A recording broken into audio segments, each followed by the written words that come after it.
தமிழ் பேசுற எல்லா உறவுகளுக்கும் வணக்கம். நான் உங்க சுஜின்.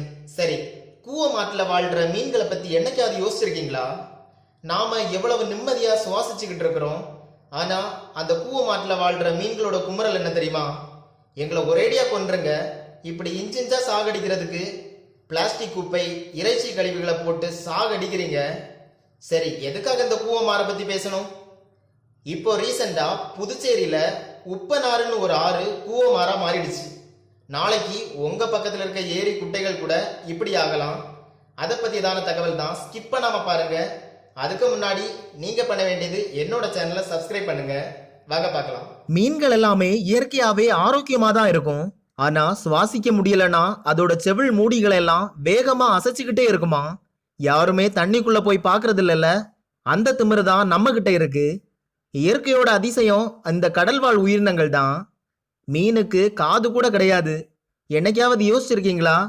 ஆனா தண்ணியில நீங்க ஏதாவது போட்டீங்கன்னா அந்த அதிர்வுகளை அதுவும் மிக துல்லியமாக அது உணர்ந்துரும். அது பாதிக்கப்படுவது இந்த சுற்றுப்புற சூழல் மாசுபாட்டால தான். அதுக்கு நோய் கூட இதனால தான் பரவுதுன்னு சொல்லப்படுது. பொதுவா மீன்கள் எல்லாமே குளிர்தன்மையில, அதாவது தண்ணிக்குள்ள இருக்கிறனால அதிகமா குளிர்தன்மையோட தான் இருக்கும். இயற்கையாகவே அதோட உடம்புல வெப்ப மாற்றம் கண்டிப்பா வரும். ஆனா பெரிய பெரிய சுறா போன்ற மீன்கள் எல்லாம் வெப்பத்தை ஈஸியா தாங்கிடும். சின்ன மீன்களை பத்தியெல்லாம் நாம பெருசா கண்டுக்கிறதே இல்லை. அதுக்கு எவ்வளவு பாதிக்கப்படும்னு நமக்கு தெரியாது. நம்ம எல்லாம் வெளியே நிம்மதியா மூச்சு விட்டு அழகா சுத்திக்கிட்டு இருக்கிறோம். அதுக்கெல்லாம் நீருக்குள்ளாலே மூச்சு விட்டு அங்கேயே உணவு சாப்பிட்டு இனப்பெருக்கம் செய்து வாழுது. ஆனா இமயமலை போன்ற மலை பிரதேசங்கள் எல்லாம் அங்க வாழ்ற மீன்கள் எல்லாம் நிம்மதியா சந்தோஷமா இருக்கும். கூவமாத்துல வாழ்ற மீன்கள் எல்லாம் ஈஸியா செத்து செத்து மிதக்குது. அதுக்கான காரணம் என்னன்னா, நாம இறைச்சி கழிவுகள், பிளாஸ்டிக் குப்பைகள் எல்லாம் அதிகமா கொண்டு ஆற்று நீர்ல தான் கொட்டுறோம். இது வருங்காலத்துல கடல் நீருக்கே ஆபத்தாகும். மீன்கள் எல்லாமே தூங்குறது நம்ம கண்ணுக்கு தெரியாது. அதுக்கெல்லாம் கண்ணை எல்லாம் திறந்து வச்சுட்டு தான் தூங்குமா. இமைகள் கூட கிடையாது. அப்போ கூவமாத்துல தூங்குற மீன்கள் எல்லாம் கண்ணை திறந்து வச்சுன்னா சுற்றுப்புற சூழல் அந்த மாசுபாட்டால எவ்வளவு பாதிப்படையும்னு யோசிச்சிருக்கீங்களா? தண்ணியோட வெப்பநிலையை பொறுத்து அதுக உடம்புல எல்லாமே மாற்றம் இருக்கும். எவ்வளவு குளிர வேணாலும் தாங்கிக்கும். ஆனா இந்த சுற்றுப்புற சூழல் மாசுபாடு ரொம்பவே பாதிப்பு தான். சிலவங்க எல்லாம் மீனோட அந்த துருப்புகளை எல்லாம் வெட்டி விட்டுருவாங்க.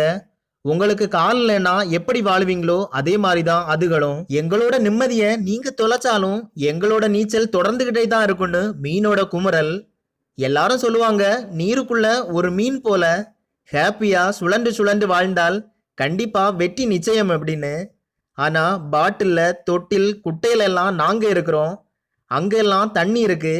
நீர் வளம் இல்லைன்னா மீன் வளமும் இல்லை. மனிதா, கொஞ்சமாவது இயற்கையை நேசிச்சிருக்கீங்களா? இந்த மீன்களை பத்தி எதனால உங்கள்கிட்ட சொல்ல வரேன் அப்படின்னா, புதுச்சேரியில உப்பனாறு எவ்வளவு பெரிய ஆறு, அதோட மோசமான நிலையால மீன்கள் எல்லாமே இறந்து மிதப்பது தான் வேதனை. மிக பெரிய இந்த ஆறு இப்பெல்லாம் கழிவு நீரால கூவமாகிட்டே இருக்கு. நகரத்துல இருக்கும் கழிவுகள் எல்லாம் திருப்பி இறைச்சி கழிவுகள் அதெல்லாமே இந்த ஆற்றுல கொண்டு கொட்டுறாங்க. இதுதான் மிக முக்கியமான காரணம். பிளாஸ்டிக் குப்பைகள், அதனால மாசு அதிகரிச்சுட்டே இருக்கு. மீன்கள் எல்லாமே இறக்கும் அளவுக்கு கழிவுத்தன்மை அதிகரிக்குது. இந்த ஆற்று நீர் எல்லாமே கடலோட கலக்கிறனால கடல் நீருக்கே ஆபத்து வர வாய்ப்பு இருக்கு.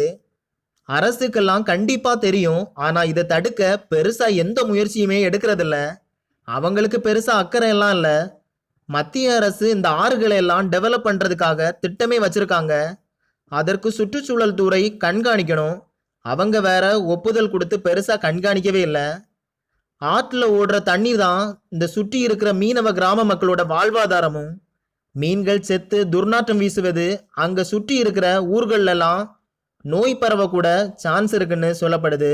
மீன்வளத்துறை அமைச்சர், சுற்றுப்புற சூழல் அமைச்சர் இவங்க எல்லாம் கண்டிப்பா கண்காணிக்கணும். நம்மள மாதிரி மீனுக்கு நோய் வராதுன்னு சொல்லப்படுது. நோய் எதிர்ப்பு சக்தி இயற்கையாவே அதுகிட்ட இருக்குதான். ஏன்னா அதோட வெளிப்பகுதி முழுவதுமே வலுவழுப்பா இருக்கும், பார்த்துருப்பீங்க.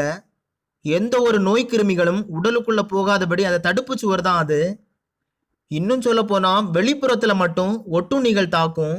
அதற்கான காரணமே இந்த கழிவுகள், பிளாஸ்டிக் கழிவுகள், இந்த சுற்றுப்புற மாசுதான்.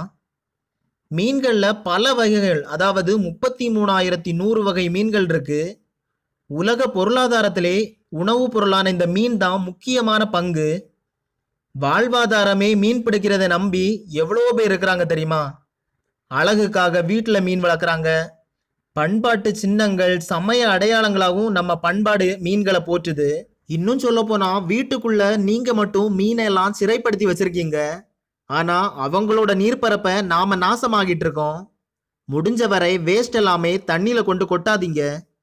பிளாஸ்டிக் கழிவுகள், இந்த இறைச்சி கழிவுகள் எல்லாம் கண்டிப்பா சுற்றுப்புற சூழலுக்கு மாசு ஏற்படுத்தும், இயற்கையே பாதிக்கும். கண்டிப்பா பேரழிவுகள் இதனாலே வர வாய்ப்பு இருக்கு. நன்றி. ஹலோ ஃப்ரெண்ட்ஸ், இதுவரைக்கும் என்னோட சேனல் நீங்கள் சப்ஸ்கிரைப் பண்ணலைன்னா கீழே இருக்கிற ரெட் கலர் பட்டனை ப்ரெஸ் பண்ணிக்கோங்க. கூடவே அந்த பெல் ஐக்கானையும் கிளிக் பண்ணுங்கள். அப்புறம் நான் ஏதாவது வீடியோ போட்டால் உங்களுக்கு நோட்டிஃபிகேஷனில் வரலாம்.